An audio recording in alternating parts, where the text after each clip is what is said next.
입니다.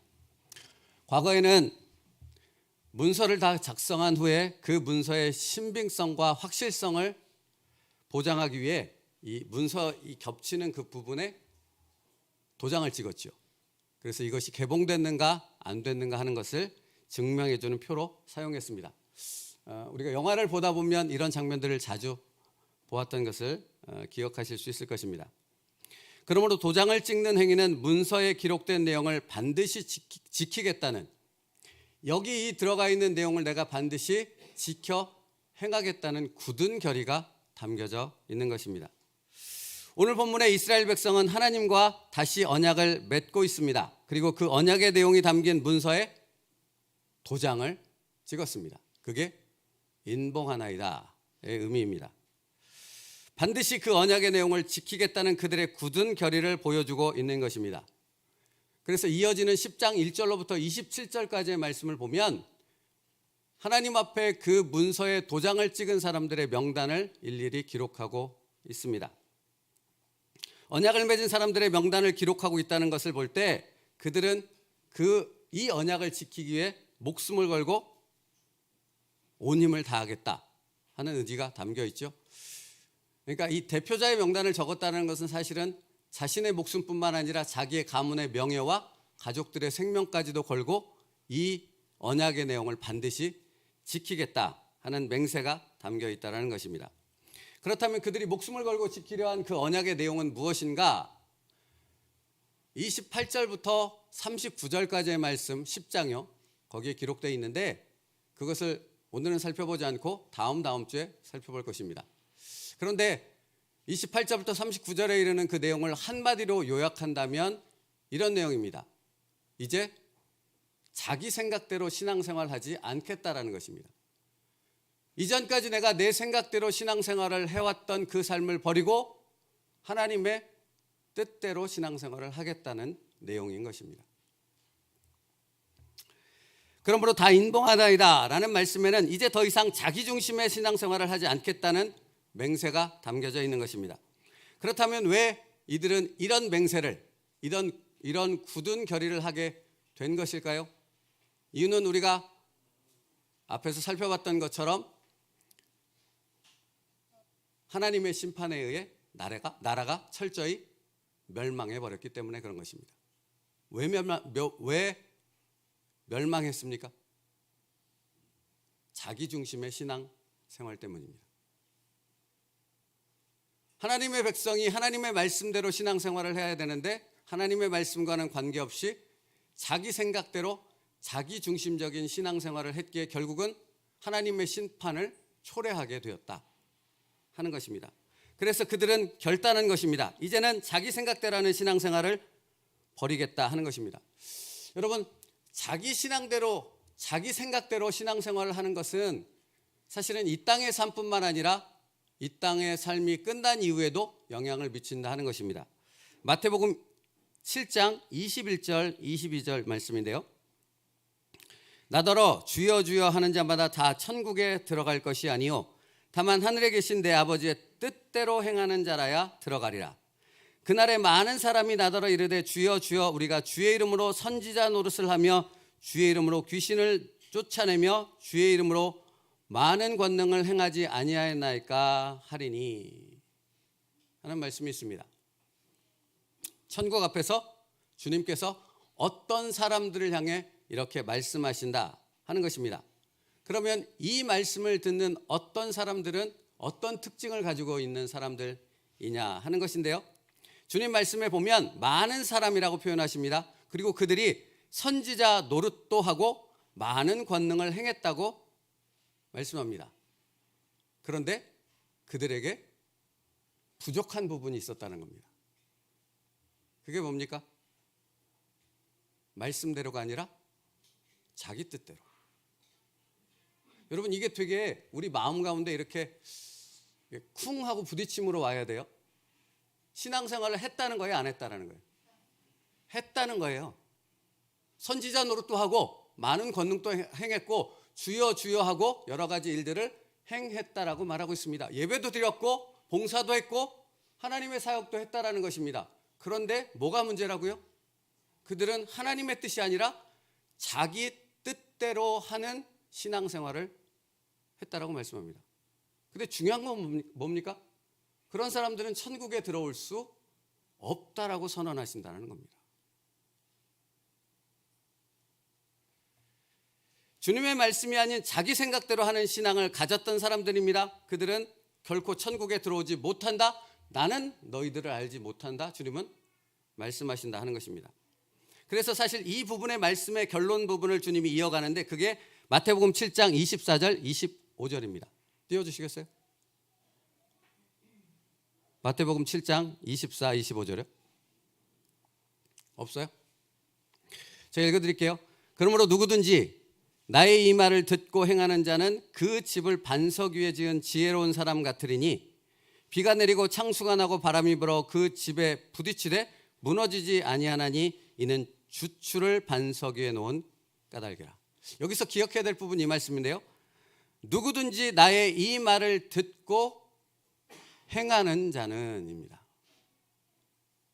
여러분, 신앙생활은 듣고 행하는 겁니까? 내 마음대로 행하는 것입니까? 듣고 행하는 겁니다.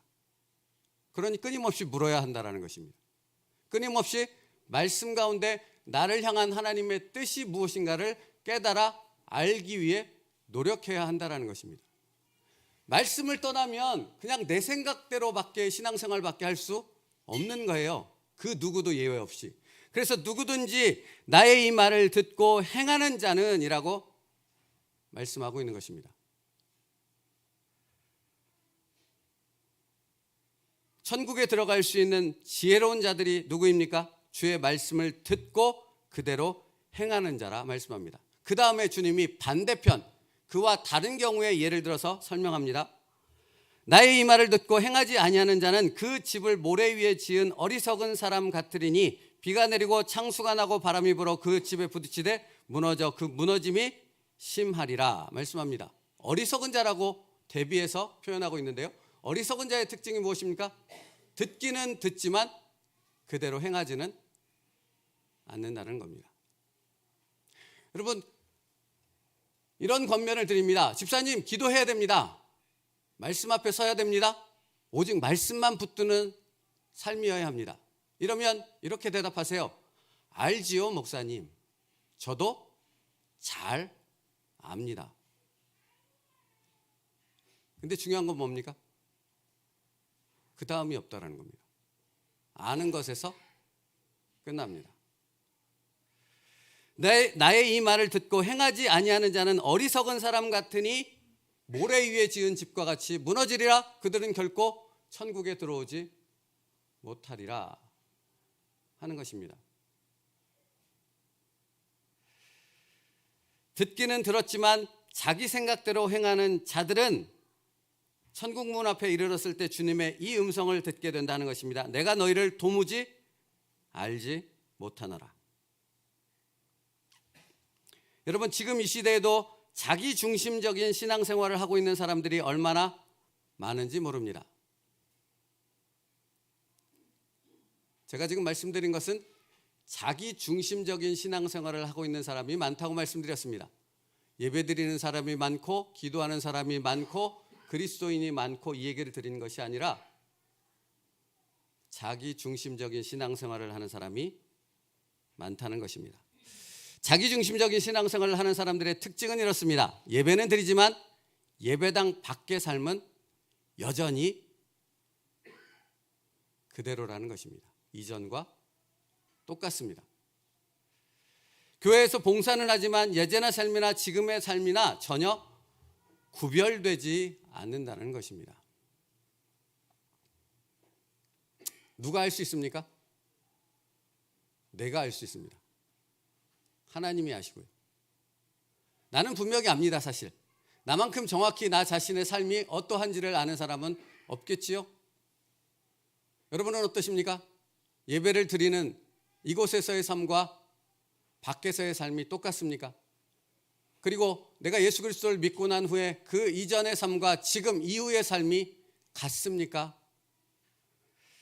다릅니까? 왜 이들의 삶이 똑같을 수밖에 없는가, 예전의 삶과 동일할 수밖에 없는가 하는 것은 분명한 원인이 있습니다. 내가 생각하는 대로, 내가 원하는 대로 살기 때문입니다. 내 생각이 제일 중요합니다. 그래서 이런 분들이 기도를 하면 어떻게 기도할 수밖에 없습니까? 기도가 내 원하는 목적을 이루고자 하는 도구밖에는 될 수 없는 것입니다. 여러분, 주십시오라는 기도가 단순히 나쁘다는 말은 틀립니다. 어찌 주십시오라는 기도를 안 할 수 있겠습니까? 그러나 문제는 무엇입니까? 내 중심적인 생각 가운데 하나님의 뜻과 상관없이 내 필요를 채우는 도구로 기도를 사용한다는 것은 하나님이 결코 기뻐하시는 것이 아니기 때문에 그런 것입니다. 여러분, 이스라엘 백성이 하나님의 무서운 심판을 받아 멸망했다 했습니다. 그 원인이 무엇이라고 했습니까? 자기중심적 신앙 때문이라 했습니다. 자기중심적 신앙생활을 하는 이스라엘 백성 가운데 무엇만 가득했는지 아십니까? 형식적인 예배만 가득했습니다. 자기중심적인 이기적인 목적을 갖고 하나님 앞에 기도하는 것으로 가득했다 하는 것입니다.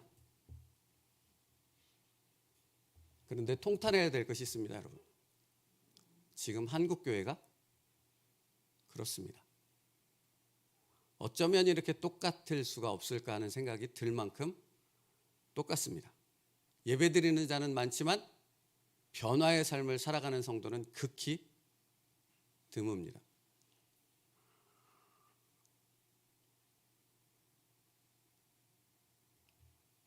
이 세상의 복을 요구하는, 하나님 앞에 당연히 이 세상의 복을 요구하는 기도는 가득하지만 하나님의 뜻대로 기도하는 사람은 극히 적습니다. 왜 세상 사람들로부터 비난받는 교회가 되어집니까? 변화가 없기 때문입니다. 변화가 있으면 죽어나가 순교하는 사람들이 가득할지라도 존경받는 교회가 될 수 있지요. 여러분, 그러므로 신앙생활이란 무엇이라고 말할 수 있겠습니까? 신앙생활이 무엇입니까? 신앙생활이 무엇이에요? 말씀을 쫓는 삶이에요. 끊임없이 말씀을 쫓아가는 삶이라고요. 그러면 말씀을 쫓기 위해 반드시 필요한 과정이 있습니다. 뭐예요? 내 생각을 내려놓는 과정이 반드시 필요합니다. 왜요? 두 가지는 쫓을 수 없으니까요. 여러분도 아시지 않습니까? 내 생각도 쫓고 하나님의 말씀도 쫓으면 어떤 일이 일어납니까? 삶이 폭파됩니다. 우리 경험에서 알고 있지 않습니까? 그 충돌을 우리가 견뎌낼 수 없어요. 무언가는 포기해야 합니다. 말하자면 한 손에 둘 다 잡을 수는 없는 거죠. 여기에 돈과 하나님을 둘 다 잡을 수 없다라고 성경이 말하고 있는 것처럼 무언가 하나는 포기해야 됩니다. 내 생각을 포기하든 하나님의 뜻을, 말씀을 포기하든. 그러나 성경은 신앙생활은 말씀을 쫓는 삶이라고 분명히 말하고 있습니다. 자기 생각을 버리고 자기 중심의 삶에서 벗어나 하나님 중심으로 옮겨가는 것, 그것이 곧 신앙생활이라 말하고 있습니다. 그러므로 여러분, 믿음으로 산다라는 것은 쉽겠습니까? 쉽지 않겠습니까? 여러분의 마음에 쉽다는 생각을 가지고 있다는 자체가 믿음 생활이 뭔지 모른다라는 거예요. 믿음 생활은 결코 쉽지 않습니다. 그리고 다시 말씀드려요. 한두 번으로 끝나는 삶입니까? 평생 살아가야 되는 삶입니까? 평생 우리가 싸워야 되는 삶입니다. 그것이 믿음의 삶입니다. 이것을 안다면 결단 자체가 다를 수밖에 없는 거죠.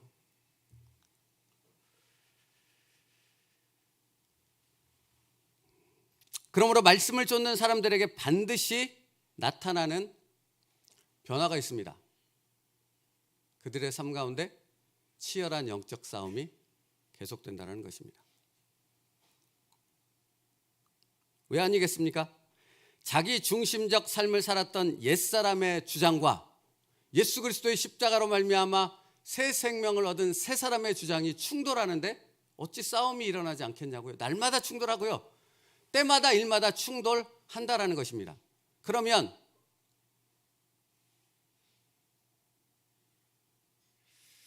우리는 무엇을 통해 승리해야 하겠습니까? 우리가 구원받은 백성이라면 이슬람하고 가서 총칼 들고 싸워야 하는데 그 자리에서 승리해야 되는 것이 아니고요. 우리가 승리해야 되는 것은 내 마음 안에서 옛사람이 말하는 주장과 새사람이 말하는 주장이 충돌하게 되어졌을 때 나는 어디를 쫓아야 되는 것입니까? 새사람이 말하는 이 승리를 가져야 된다는 것입니다. 우리가 승리해야 될 곳은 바로 여기라는 것입니다. 다른 곳이 아니고요. 교회가 어떻고 그리스도인이 어떻고 세상 사람들을 향해 우리가 잘났고 우리가 성공했고 위대하다는 것을 외쳐서 승리해야 되는 것이 아니라 내 안에 싸움이 일어나는 옛사람과 새사람의 싸움 가운데 새사람의 손을 들어줌으로 그 안에서 승리하는 삶이 우리 가운데서 이루어져야 한다는 것입니다.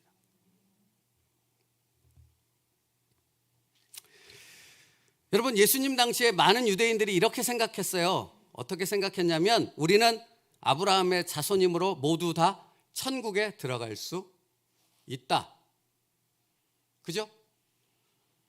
이 생각에 정말 0.1도 이외에 다른 생각을 생각하지 않았어요. 그런데 이렇게 생각하는 유대인 무리들을 향해 저기 알래스카에서 참 얼음물을 한 바가지 떠가지고 와가지고 그들을 향해 확 끼얹으신 분이 있어요.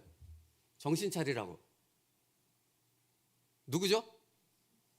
예수님이세요. 예수님이 뭐라고 말씀하셨는지 기억하십니까? 내가 너희 눈앞에 보이는 이 돌들로도 아브라함의 자손을 만들 수 있다.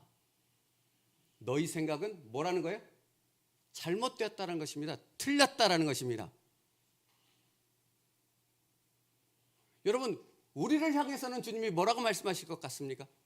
너희가 그렇게 살아가는 것이 옳다라고 말씀하시겠습니까? 아니면 자기 중심적인 생각에서 벗어나 하나님 중심으로 돌아오지 않으면 안 된다, 사랑하는 아들아, 사랑하는 딸아 라고 말씀하시겠습니까?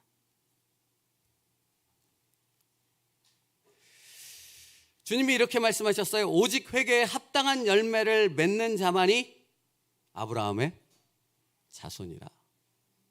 여러분, 회개에 합당한 열매가 어렵게 생각되십니까? 어려운 게 아니라고요. 자기 중심적인 신앙을 버리고 하나님 중심, 말씀 중심의 삶으로 돌아오는 것이 바로 회개에 합당한 열매인 것입니다.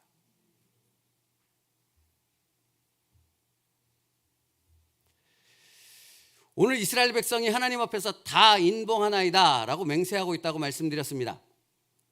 여기서 그들은 하나님 앞에서 중요한 결단을 했다고 했지요. 자기 중심의 신앙을 버리고 하나님 중심의 신앙으로 옮겨오겠다는 결단을 한 것입니다. 여러분, 이 결단 가운데 아까 10장 1절부터 27절까지의 말씀 가운데 그들의 명단을 하나하나 빼곡히 기록했다 그랬어요. 그 의미를 제가 설명했는데 기억나십니까? 자기의 생명과 자기 가문의 명예와 자기 가족들의 생명까지도 걸고 나는 반드시 이 맹세를 지키겠습니다는 그들의 결의가 담겨 있다고요. 이게 어떤 마음인지 아세요?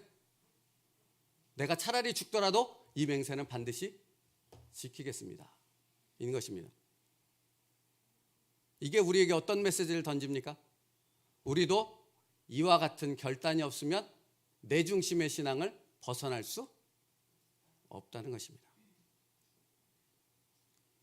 여러분, 말씀이 선포되는데 안 들어요. 안 듣는 건 고의적인 행동입니까? 우연히 어쩔 수 없이 벌어지는 상황입니까? 고의적인 것이에요. 예수님 시대에도 그랬고 지금 이 시대에도 마찬가지입니다. 이건 다시 말하면 내가 말씀을 듣고 받아들이겠다는 마음으로 바꾼다면 얼마든지 들려지고 깨달아지고 그 말씀의 능력을 경험할 수 있다는 것입니다. 이 복을 누릴 수 있는 여러분 될 수 있기를 축복합니다.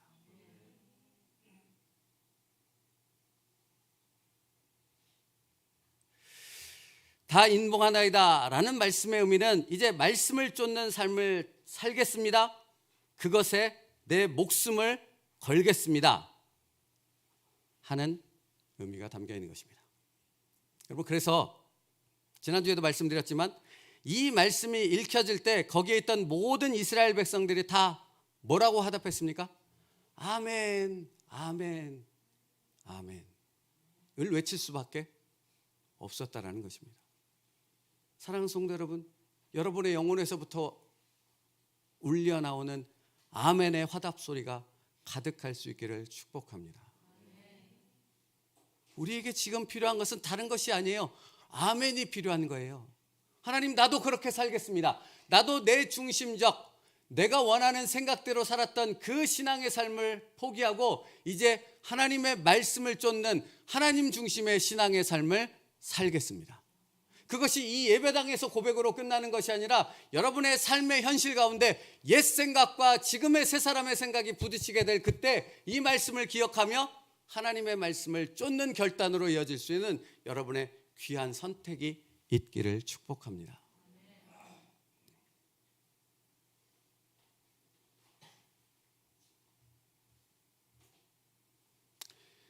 그러므로 여러분,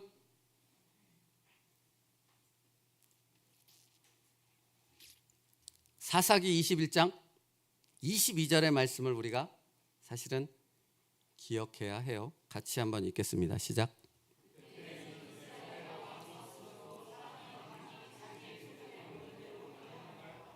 사사기를 대표하는 말씀하면 바로 이 말씀입니다. 이 말씀의 특징은 무엇입니까? 사람이 각기 자기의 소견에 옳은 대로 행하였더라.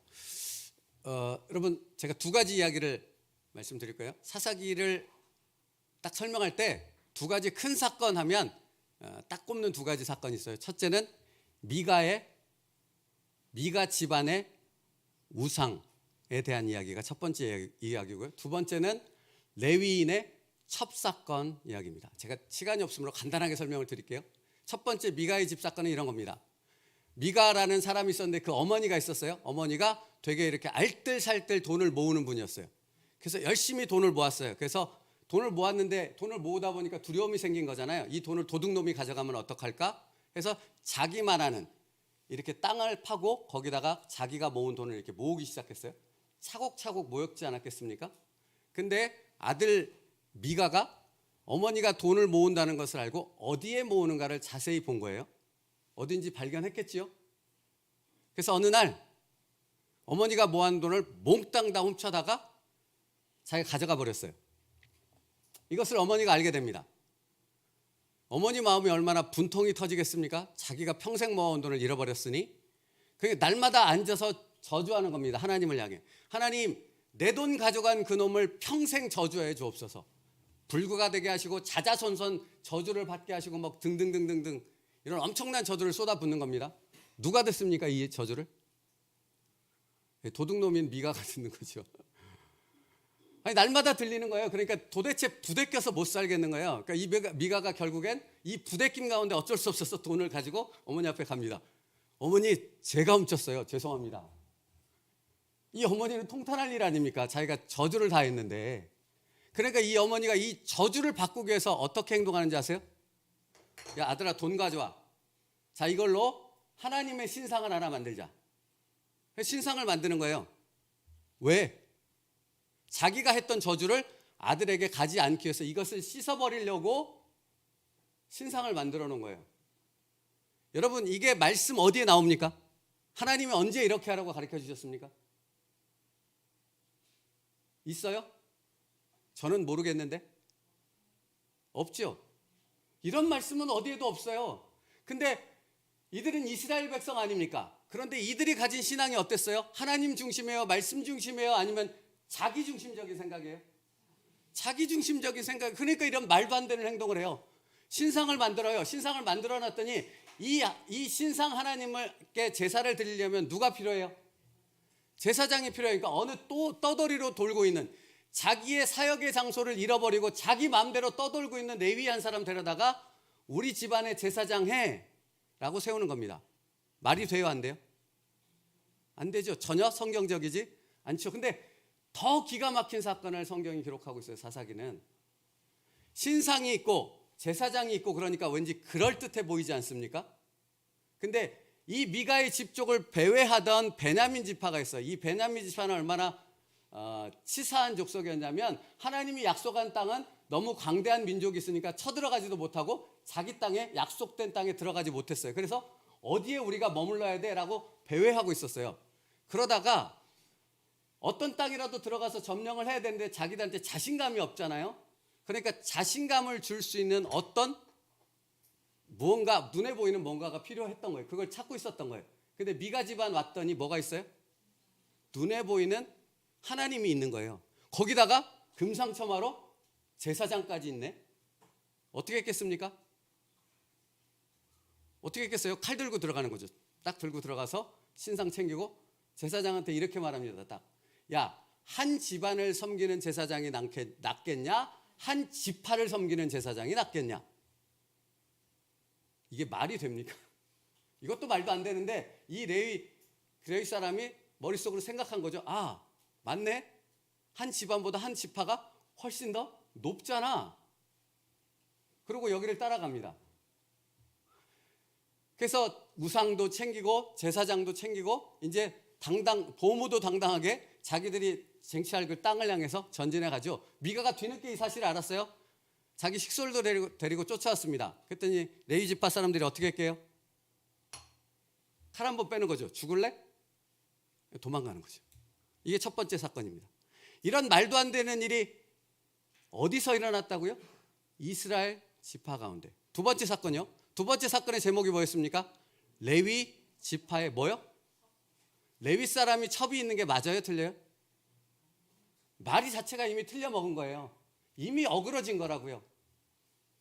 근데 그 레위 사람이 첩을 둬도 안 되는데 첩을 뒀을 뿐만 아니라 이 첩이 음란한 첩이에요. 날마다 나가서 이게 음란을 행하는 거예요. 그래서 그것 때문에 자기 친정으로 돌아간 걸 데리러 이 레위 사람이 가게 됩니다. 그래서 중간 생략하고 이 첩을 데리고 다시 자기 집으로 돌아오는 과정 가운데 밤늦게 출발하는 바람에 어느 지역에 들어가서 숙박을 할 수밖에 없는 상황이 벌어졌어요. 그 지역이 어디였냐면 베냐민 지파가 속한 땅이었어요. 그래서 밤중이라 나를 좀 재워주십시오 그랬더니 한 노인이 받아들였어요. 그랬더니 그 베냐민 지파 그 지역에 껄렁껄렁한 불량배들이 왔어요. 사실은 성경에 불량배라고 표현되어 있지만 이들은 베냐민 지파의 그 우두머리 지도자 계층에 속하는 자녀들이에요. 얼마나 타락했는가 하는 부분을 보여주죠. 이들이 와서 이 노인한테 문을 두들기며 사람을 내놔. 너 외부에서 들어온 사람을 여기 묵게 한 거 내가 아는데 그 사람을 내놔라고 요구하는 거예요. 근데 남자를 요구하는 겁니까? 여자를 요구하는 겁니까? 레위 사람과 첩이 있었잖아요. 그러니까 남자를 요구하는 거예요. 이들이 요구하는 게 남자예요, 여자예요? 성경 안 보셔서 모르시니까. 남자를 요구합니다. 여자가 아니라요. 불량배들이 와서 여자를 요구하는 것도 말도 안 되지만 여자를 요구하지 않고 남자를 요구하고 있어요. 성경이 무엇에 빗대서 이 상황을 설명하는지 아세요? 소돔과 고모라의 똑같은 사건이 있었잖아요. 기억하십니까? 남자를 요구해요. 그랬더니 똑같이 대답해요. 이 노인이 창세기의 그 소돔과 고모라 사건과 똑같이 내 딸들 중에 남자를 알지 못하는 딸들이 있으니 이 딸들 내줄 테니까 제발 이 남자는 건드리지 마시오 라고 요구해요. 이런 말도 안 되는 일이 소돔과 고모라에 있었던 일이 어디에 있는 거예요 지금? 이스라엘 백성 가운데 있다라는 것을 정확히 지적하고 있는 것입니다. 여러분 그래서 또 중간 생략. 그래서 결국은 이 첩을 내주게 되고 이 첩이 이렇게 폭행을 당해서 결국은 죽습니다. 그래서 이 레위 사람이 너무 분통이 터져서 그 자기의 죽은 첩의 시신을 갖고 와서 12조각으로 잘라갖고 각 지파별로 보냅니다. 그리고 왜 이렇게 됐는지 설명합니다. 그래서 전쟁이 나죠. 베냐민 지파 대 나머지 지파. 전쟁의 결과가 어떻게 됩니까? 나머지 지파가 당연히 이길 수밖에 없잖아요. 쪽수로도 확실하게 많은데 전쟁에 이겨요. 근데 얼만큼 이 베냐민 지파를 진멸하는가? 남, 여, 노, 소를 다 죽이고 남자 600명 외에는 다 죽여버립니다. 이게 무슨 일인지 아시겠습니까? 이스라엘 지파가 변질되고 자기중심적인 신앙을 하게 되니까 자기 형제를 죽이는데 마치 아말렉 족속처럼 마치 가나안 족속을 진멸하라는 하나님의 말씀에 적을 자기 형제로 두고 베냐민 지파를 그렇게 싹 죽여버린 거예요. 그리고 더 기가 막힌 건 이들한테 우리의 딸들을 주지 말자라고 맹세를 해버렸어요. 하나님 앞에. 그러니까 여러분 이게 총체적인 난국이라는 게 느껴지시냐고. 제가 이게 드리려고 지금 이 긴 설명을 드린 거예요. 이스라엘 지파가 총체적인 난국을 맞이한 거예요. 이 총체적인 난국의 원인이 뭐라고요? 자기중심적인 신앙생활을 했다니까요. 여러분 한국교회의 총체적인 난국이 무엇으로부터 시작된 것입니까? 자기중심적인 신앙을 버리지 않았기 때문에 정말로 한국교회가 몰락하고 있음에도 불구하고 아무것도 할 수 없는 무기력함 가운데 있을 수밖에 없다고요. 한국교회를 위해서 기도할 수 있는 여러분 되기를 축복합니다. 그러면서 여러분 더불어 생각해야 돼요. 나는, 우리 가정은 내 중심적인 신앙생활을 하고 있는지 아니면 하나님 중심적인 신앙생활을 하고 있는지.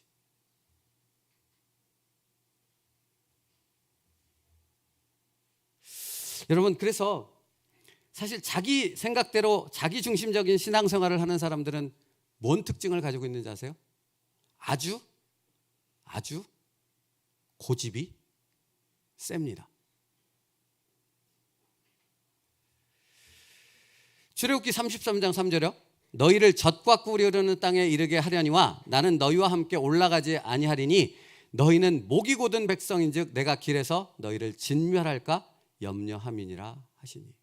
여기서 목이 곧다라는 말은 교만하다는 뜻이 아니라 고집스럽다는 의미입니다. 얼만큼 고집스러운가? 짐승에 비유해서 설명하는 부분이에요. 짐승을 이렇게 밭을 갈게 하려면 코에다 뭐죠 이거? 멍에, 콧뚜레, 하여튼 이렇게 하죠. 이렇게 하지 않습니까? 그러면 이렇게 하는 의도는 야 이래야 해서 그 농부가 이끌고자 하는 길로 가게 만들려고 이렇게 하는 거잖아요. 근데 얘가 고집이 센 겁니다. 어떻게 하는 거죠? 야 일로 가자 그랬더니 어디로 가는 거예요?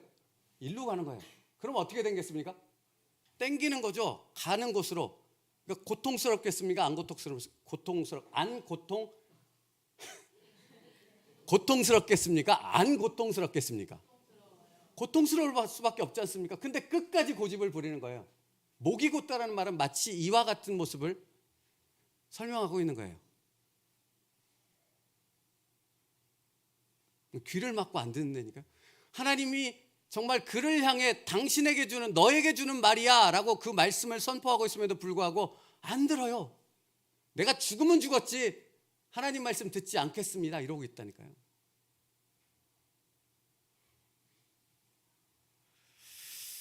여러분 그래서 사실은 주님은 멍에에 대해서 말씀하셨어요. 멍에를 치라고 말씀하셨어요. 내가 멍에를 제거해 주겠다 말씀하는 것이 아니라 주님이 우리에게 뭐라고 하셨다고요? 너희가 멍에를 치라. 마태복음 11장 29절이요. 나는 마음이 같이 읽겠습니다. 시작. 나는 마음이 나의 멍에를 메고 내게 배우라. 그리하면 너희 마음이 쉼을 얻으리라. 여러분 주님이 지금 멍에를 메라 그랬어요? 메지 말라 그랬어요? 메라 그랬어요. 근데 그 멍에는 어떤 멍에예요? 나의 멍에예요. 이 말이 의미하는 바가 뭔지 아세요? 멍에의 양쪽 끝이 있어요. 주님이 우리에게 야 한쪽 끝을 너한테 맡길 테니까 이것을 매줘. 함께 매자 하신 다음에 다른 한쪽 끝은 누가 매시는 거예요? 주님이 매시는 거예요. 나의 멍에라고 말씀하시는 부분이 뭐냐면 너 혼자 매는 멍에가 아니야. 나와 함께 매는 멍에야 라고 하신다는 겁니다. 나와 함께 가자. 나와 함께 이것을 짊어지자. 나와 함께 말씀의 기쁜 은혜 가운데 살아가는 나의 축복된 자녀가 되어지길 원한다. 그래서 이렇게 말씀하시는 겁니다. 나의 멍에는 가벼우니 나와 함께 이 멍에를 매자 라고 하시는 것입니다. 여러분 그러면 이 멍에라는 것이 뭔가 분명히 드러나지 않습니까? 멍에가 뭐예요? 말씀을 쫓는 삶이요. 내 생각 내려놓고 내 주장 내려놓고 내 중심적인 신앙생활에서 벗어나 하나님 중심의 말씀을 쫓는 삶, 그것이 곧 멍에라고 말씀하는 거예요. 그러니까 여러분 말씀에 순종하는 여러분의 삶을 여러분의 혼자의 싸움을 통해서 이겨나간다는 겁니까? 주님이 함께 싸움을 통해 이겨나간다고 하시는 것입니까? 그래서 요한복음 14장 23절에 이렇게 말씀하는 거예요. 사람이 나를 사랑하면 내 말을 지키리니 내 아버지께서 그를 사랑하실 것이요. 그 다음 말씀 들어보세요. 우리가 그에게 가서 거처를 그와 함께 하리라. 할렐루야. 여러분 분명하지 않습니까? 말씀을 같이 맺자, 말씀을 같이 순종하자. 그러면 내가 거처를 너희로 옮겨 너와 함께 있겠다. 주님과 함께 살아가는 복을 누릴 수 있는 여러분 되기를 축복합니다. 어떻게 해요? 내가 말씀을 쫓을 때 나는 언제나 주님과 함께 할 수 있다는 것입니다. 여러분 말씀 마치겠습니다. 다 인봉하나이다. 오늘 말씀의 의미를 설명드렸는데 그 말씀 뒤에 10장 1절로부터 27절까지의 그 인봉한 사람들의 이름을 기록하고 있다고 했습니다. 그들은 자신의 생명, 가문의 명예, 자기 가족의 생명까지 걸고 그 맹세를 지키겠다라는 의미라고 말씀드렸죠. 27절 뒤에 우리의 이름이 기록될 수 있는 은혜가 있기를 축복합니다. 그러면 여러분, 내가 내 이름을 그 뒤에 기록한다는 것은 무엇을 의미하겠습니까? 나도 결단하는 거죠.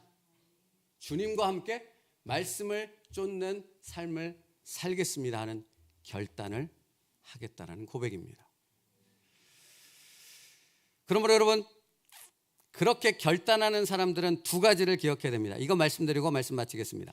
첫째, 이제 나는 이 세상의 편안함을 구하지 않겠다는 고백입니다. 여러분, 이 세상에 편안할 수 있죠. 어떻게 하면 편안할 수 있는지 우리는 압니다. 근데 그걸 내려놓고 우리는 그 편안함을 버리는 대신 무엇을 얻겠다는 것입니까? 주님이 주시는 평강을 우리 안에 가득 채우겠다는 것입니다.